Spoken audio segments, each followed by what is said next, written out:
Hello everyone, welcome back to All in One Corner. So friends, today we are going to discuss about TCS Next Step portal.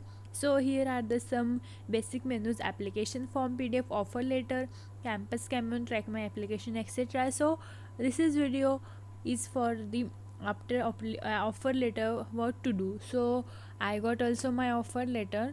So if you are new to this channel and have not subscribed yet, please hit the bell icon and also subscribe my channel. So let's get start about the main point. So in this today's video, so I will discuss about background check. So friends, you got your offer letter. After that you will accept your offer letter. So after accepting offer letter what to do. तर आजच्या व्हिडिओमध्ये आपण offer letter accept केल्यानंतर काय काय process आहे ते आज बघणार आहोत. तर सपोज मला माझं ऑफर लेटर आलेलं होतं 2 नोव्हेंबर, त्यानंतर मी ॲक्सेप्ट केलं 3 नोव्हेंबरला. तर त्यानंतर माझं तुम्ही बघू शकतात इथे ILP कॉर्नर आलेला इनिशिएट झालेला आहे, त्यानंतर बॅकग्राऊंड चेकसुद्धा इनिशिएट झालेला आणि त्यानंतर सर्टिफिकेशन डिटेल्स. सो फ्रेंड्स, तुम्ही ऑफर लेटरमध्ये जे तुम्ही ऑफर लेटर ॲक्सेप्ट केलं त्यानंतर ॲक्सेप्ट करताना तुम्हाला तुमचे जे प्रेफरन्स असतात, प्रेफर्ड लोकेशन आणि स्ट्रीम प्रेफरन्स हे तुम्हाला सिलेक्ट करायचं असतं. त्यानंतर तुम्ही ॲक्सेप्टवर क्लिक केल्यानंतर तुम्ही तुमचे जे प्रेफर्ड लोकेशन आहे ते तुम्ही आतासुद्धा अपडेट करू शकतात, परंतु तुमचे जे स्ट्रीम प्रेफरन्स आहे ते तुम्ही अपडेट करू शकत नाही. तुम्ही तुमचे जे लोकेशन आहे ते तुम्ही इथे अपडेट करू शकता. तर हा झाला तुमचा प्रेफर्ड लोकेशनचा टॉपिक. त्यानंतर आहे तुमचा certification details. So certification details नंतर हे बघा, तुम्ही इथे बघू शकतात ILP कॉर्नर एक नवीन इनिशिएट झालेला आहे आणि बॅकग्राऊंड चेक. सो आजच्या व्हिडिओमध्ये आपण बॅकग्राऊंड चेक कसं फिलअप करायचं ते बघणार आहोत. So if you are clicking on background check, then background check will be directed into this page. Please wait some time. So background check form and upload document. So you can track your status of activities from BGC process from below. So हे तुमचं background check आहे. तर इथे तुम्हाला initiate BGC and fill BGC form दिलेला आहे. So after clicking on initiate BGC, so you have to wait some time. तुम्हाला यामध्ये बॅकग्राऊंड चेकमध्ये तुमचे जे डॉक्युमेंट्स आहेत ते अपलोड करायचे असतात आणि कन्फर्मेशन करायचे असतात. सो नेटवर्क कनेक्टिव्हिटीमुळे थोडा प्रॉब्लेम म्हणजे वेट करावा लागत आहे.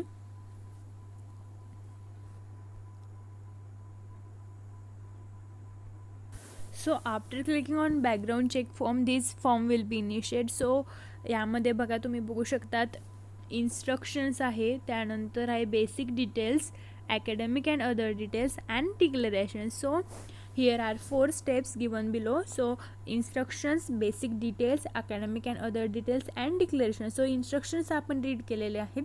त्यानंतर आता आपल्याला बेसिक डिटेल्स भरायचे आहे. सो बेसिक डिटेल्समध्ये तुम्हाला काय काय पर्सनल डिटेल्स आहे. First section was a personal details. So personal डिटेल्समध्ये तुम्हाला नेम, तर नेम पूर्ण लिहायचं आहे. बघा इथे काय आहे, त्यांनी इन्स्ट्रक्शन्समध्ये सांगितलेलं आहे की तुम्ही जे तुमचा जो रिझ्यूम दिलेला आहे त्या रिझ्यूमवरून त्यांनी जे ऑटोफिल जे आहे ते ऑटोफिल केलेले आहे आणि जर तुम्हाला ते चेंज करायचे असतील तर ते तुम्ही एडिटसुद्धा करू शकतात. बघा, the form is divided into following section, that is basic details, academic and other details and declaration. So fields mark with star in this sections are mandatory. जे स्टार्स केलेले आहे ते मॅन्डेटरी तुम्हाला फिलअप करायचेच आहे. त्यानंतर some of the details enter by you in the TCS application form will be displayed in the form. So बघा, मी तुम्हाला सांगितले जे तुम्ही TCS ॲप्लिकेशन फॉर्म फिलअप करताना जी इन्फॉर्मेशन फिलअप केलेली आहे ती तुम्हाला या फॉर्ममध्ये सुद्धा डिस्प्ले होणार आहे. So you can review and edit some of this details in case of any changes. Okay, so तुम्ही ती जी इन्फॉर्मेशन ऑलरेडी फिल्ड आहे ती तुम्ही रिव्ह्यू करू शकतात आणि तुम्हाला वाटलं की हे तुम्हाला एडिट करायचं आहे, सो तुम्ही ते एडिट करू शकता.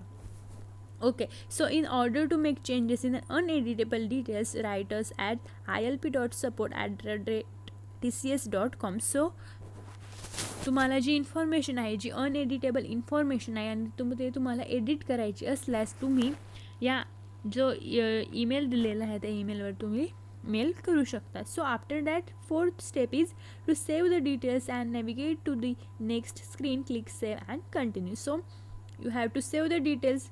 सो तुम्हाला सेव्ह अँड कंटिन्यूवर क्लिक करायचे. त्यानंतर सबमिट करण्यासाठी submit BGC form in declaration section. So these are the steps and instructions given here. So after that please review the details properly before submitting the form. Submit करण्याच्या आधी तुमची जी details भरलेली आहे ती properly check करायची. So कारण का तर you will not be able to edit any details in the form after submission. Okay, so after this you have to read this important instruction. After that you have to click on start filling the form. So personal details, while apply on TCS application form, the personal details will be filled. So here are name, date of birth, email ID are already given. So if you want to change these details, you can change it, but this is our uneditable area, so you can mail on that mail. So this is personal details. After that date of birth, and there is a PAN and passport details. So here PAN and passport details. So do you have a PAN card? So if you have PAN card, then click on yes, and if you don't have PAN card, then click on no, but I have applied for it. So here जर तुमच्याकडे pan card असेल तर तुम्ही इथे yes म्हणायचं, आणि जर तुमच्याकडे नसेल तर आणि तुम्ही त्यासाठी अप्लाय केलेले असेल तर no, but I have applied for it. So after clicking on yes you have to fill up your PAN number. So here you have to put your PAN number. Then do you have a passport, म्हणजे तुमच्याकडे passport आहे का, तर तुमच्याकडे असेल तर yes करायचं, आणि नसेल तर no, but have applied for it. त्यानंतर आहे प्रेझेंट ॲड्रेस. सो इथे तुम्ही जिथे राहतात तो ॲड्रेस तुम्हाला इथे फिलअप करायचा आहे. House number, apartment name,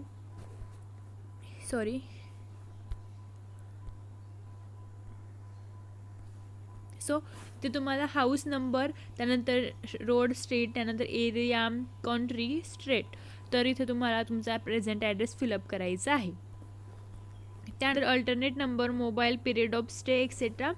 so are the permanent and present address same, म्हणजे तुम्ही जिथे राहता तो तुमचा परमनंट ॲड्रेस आहे का, असेल तर येस म्हणायचं, नसेल तर नो म्हणायचं. त्यानंतर परमनंट ॲड्रेस जर तुमचा वेगळा असेल तर तो तुम्ही फिलअप करायचा, आणि येस असेल तर तो ऑलरेडी फिलअप होऊन येईल. त्यानंतर are the present and longest stay, म्हणजे लास्ट 7 years ॲड्रेस सेम, म्हणजेच जो प्रेझेंट ॲड्रेस आहे तो, आणि लॉंगेस्ट स्टे म्हणजे लास्ट 7 years, म्हणजे मागच्या 7 वर्षापासून तुम्ही कुठे राहतात, आणि जो तुमचा प्रेझेंट ॲड्रेस आहे तिथंच तुम्ही मागच्या 7 वर्षापासून राहत आहात का, तर असेल तर येस, आणि नसेल तर नो. सो नसेल तर तुमचा जो लॉंगेस्ट स्टे आहे तो तिथे तुम्हाला फिलअप करायचा आहे. लास्ट 7 years तुम्ही कुठे राहतात ते फिलअप करायचं आहे sir. So period of stay, म्हणजे इथे बघा पिरियड ऑफ स्टेमध्ये फ्रॉम आणि टू दिलं आहे. तर फ्रॉम म्हणजे काय, फ्रॉम म्हणजे जे तुमचं बर्थ इयर आहे. फॉर एक्झाम्पल आता मी माझं एक्झाम्पल घेते. आता माझं बर्थ इयर आहे 2001, सो माझं येईल फ्रॉम 2001 अँड 2, म्हणजे जर तुम्ही आज तुमचा जो BGC फॉर्म आहे तो आज फिलअप करणार, तर म्हणजे आजची डेट आहे 6th November. सो फ्रॉम काय येणार 2001, अँड जो 2 आहे ती आजची डेट येणार, म्हणजे 6th November 2021. So period of stay fill up करताना तुम्ही हे इन्फॉर्मेशन आहे ती लक्षात असू द्या, की फ्रॉम म्हणजे तुमचे जे बर्थ इयर आहे ते टाकायचे आहे, आणि 2 म्हणजे जे करंट डेट आहे जेव्हा तुम्ही फिलअप करत आहात ती फिलअप करायची. सो फ्रेंड्स, सर्व माहिती भरल्यानंतर तुम्हाला सेव्ह अँड कंटिन्यूवर क्लिक करायचे आहे. आणि जर तुम्हाला आता फॉर्म भरताना जर ब्रेक हवा असेल, नंतर इन्फॉर्मेशन भरत असणार, तर तुम्ही फक्त सेव्हवर क्लिक करायचं, आणि नंतरसुद्धा तुम्ही ही माहिती भरू शकतात. सो आता आपण कंटिन्यू भरूया. So I will click on save and continue. So I will click on this. After clicking on save and continue, this page will be open. So here are the information about graduation. So इथे तुम्ही बघू शकतात course name, जे तुम्ही application करताना जी माहिती fill up केली होती तीच इथे तुम्हाला फिलअप झालेली दिसेल. त्यानंतर course duration, course type, institute और युनिव्हर्सिटी नेम, मेजर सब्जेक्ट आणि ग्रेडिंग सिस्टीम. तर यामध्ये तुम्ही काही बदल करू शकत नाही. जर तुम्हाला करायचा असेल तर तुम्ही जो इन्स्ट्रक्शनमध्ये दिलेला मेल आहे त्यावर तुम्ही मेल करू शकतात. पण इथे तुम्ही जी ग्रेडिंग सिस्टीम आहे म्हणजे CGP आणि मार्क्स, तर इथे तुम्ही इथे चेंजेस करू शकतात. सो इथे चेंजेस करायचे नसल्यामुळे आपण डिरेक्टली सेव्ह अँड कंटिन्यू करूया. So after save and continue here reference details, तर इथे तुम्हाला रेफरन्स डिटेल्स फिलअप करायचं आहे. So in security details, are you involve in any pending and or close civil criminal case proceedings charges inquiry prior to joining TCS. तर इथे तुमची जी pending असेल काही केस तर ते तुम्ही येस म्हणायची आणि नसेल तर नो. त्यानंतर are you involve in any pending and or close disciplinary malpractices and or any other chargeses instituting prioring to joining TCS. So इथे आन्सर नो आहे. त्यानंतर if the answer of two any of the above mentioned question is yes, give full particulars of the case. जर आता suppose आपण येसवर click केलं तर इथे तुम्हाला जे रिझन आहे ते सुद्धा फिलअप करायचे आहे. तर इथं सिक्युरिटी डिटेल्स तुम्हाला फिलअप करायचे, आपलं नो येईल. त्यानंतर save and continue, save and कंटिन्यूवर क्लिक केल्यानंतर अदर डिटेल्समध्ये तुम्हाला do you have multiple names or name change in any of the document required as a part of background check process. म्हणजेच काय, जे बॅकग्राऊंड चेक प्रोसेससाठी जे डॉक्युमेंट्स लागणार आहेत तर त्यामध्ये जर तुम्ही तुमचे नेम चेंज केलेले असेल किंवा मल्टिपल नेम केलेले असेल तर तुम्हाला येस म्हणायचे आणि नसेल तर नो. तर BGC डॉक्युमेंटसाठी कोणकोणते डॉक्युमेंट्स लागणार आहे ते सुद्धा इथे तुम्ही बघू शकता. Checklist for BGC document. तर बघा हे डॉक्युमेंट्स दिलेले आहे जे तुम्हाला बॅकग्राऊंड चेक प्रोसेससाठी लागणार आहेत. For example Aadhaar card, x grade marksheet म्हणजे 10वीचे मार्कशीट, सर्टिफिकेट, 12वीचे मार्कशीट, सर्टिफिकेट. त्यानंतर डिप्लोमा केलेला असेल तर डिप्लोमाचं मार्कशीट आणि सर्टिफिकेट. त्यानंतर ग्रॅज्युएशन, त्यानंतर नॉन क्रिमिनल ॲफिडेविट, त्यानंतर मेडिकल सर्टिफिकेट, बर्थ सर्टिफिकेट. आणि बर्थ सर्टिफिकेट जर तुमचं इंग्लिशमध्ये नसेल तर तुम्हाला बर्थ ॲफिडेविट द्यायचं आहे. त्यानंतर पॅन कार्ड, त्यानंतर पासपोर्ट, त्यानंतर NSR ई कार्ड, त्यानंतर ॲड्रेस प्रूफसाठी तुम्ही पासपोर्ट, रेशन कार्ड यापैकी काहीही देऊ शकता. त्यानंतर affidavit for break or gap in एज्युकेशनमध्ये गॅप असेल तर ते सुद्धा तुम्हाला द्यायचे आहे. त्यानंतर copy of person of Indian origin PIO card, त्यानंतर ID प्रूफसाठी passport, voter ID, ration card, PAN card यापैकी एक द्यायचे आहे. त्यानंतर मॅरेज झालेलं असेल तर मॅरेज सर्टिफिकेट. त्यानंतर लास्ट आहे ॲफिडेविट फॉर मल्टिपल नेम्स. जर तुम्ही नावामध्ये बदल केलेला असेल तर तुम्हाला ते सुद्धा इथे अपलोड करायचे आहे. सो हे झालं अदर डिटेल्स. तर तुमचं नावात चेंज असेल तर येस करायचे, नसेल तर नो करायचे. त्यानंतर do you have an NSR e card, तर असेल तर यस आणि नसेल तर no, but I have applied for it. तर असं तुम्हाला इथे फिलअप करायचे आहे. त्यानंतर डिक्लेरेशनमध्ये हे तुम्हाला declaration and general consent to background information. तर इथे तुम्हाला टर्म्स अँड कंडिशन असे दिलेलं आहे. आणि आय ॲग्रीवर क्लिक केल्यानंतर आजची डेट 6 नोव्हेंबर आणि इथे प्लेस म्हणजे तुमच्या गावाचे नाव करून सबमिट BGC फॉर्मवर क्लिक करायचे. तर अशा प्रकारे तुम्हाला हे जे BGC चेक आहे म्हणजे प्रोसेस आहे ती कंप्लीट करायची. बॅकग्राऊंड चेक फॉर्म आणि डिक्लेरेशनवर क्लिक केल्यानंतर तुमची जो फॉर्म आहे तो सबमिट होणार. So I hope you will like this video. If you like this video please subscribe my channel and hit the bell icon. Thank you.